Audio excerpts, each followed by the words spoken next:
My name is Miguel Quiles. I'm a headshot and portrait photographer based out of New York City, and I love the Phottix Odin II. There are many features that finally, as a Sony user, that I'm actually able to take advantage of.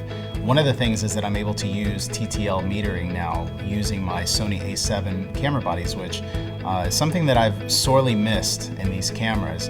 And now the Odin II gives me the ability to do that, which is very exciting. The Phottix Odin II is actually compatible with a number of Sony cameras, including the entire A7 range of cameras. It's also compatible with the A6000 series, and it's also compatible with the A99 and the A77 Mark II, which are A-mount cameras.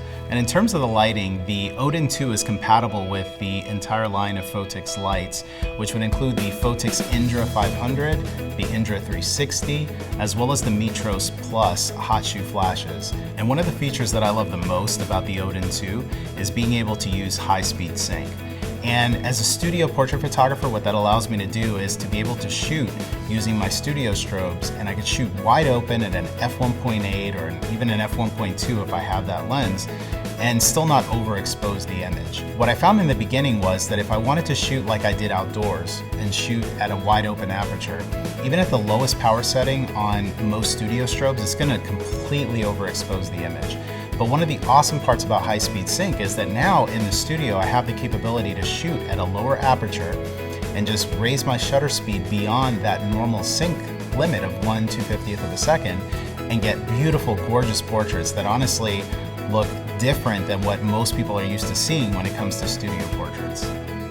And you have the benefit of having 32 channels with 5 groups on the Odin II. And you have a feature called Digital ID. And it really comes in handy if you're outdoors, and let's say there's a lot of different photographers that are out there with their wireless receivers. It could be that their triggers are actually flashing your lights.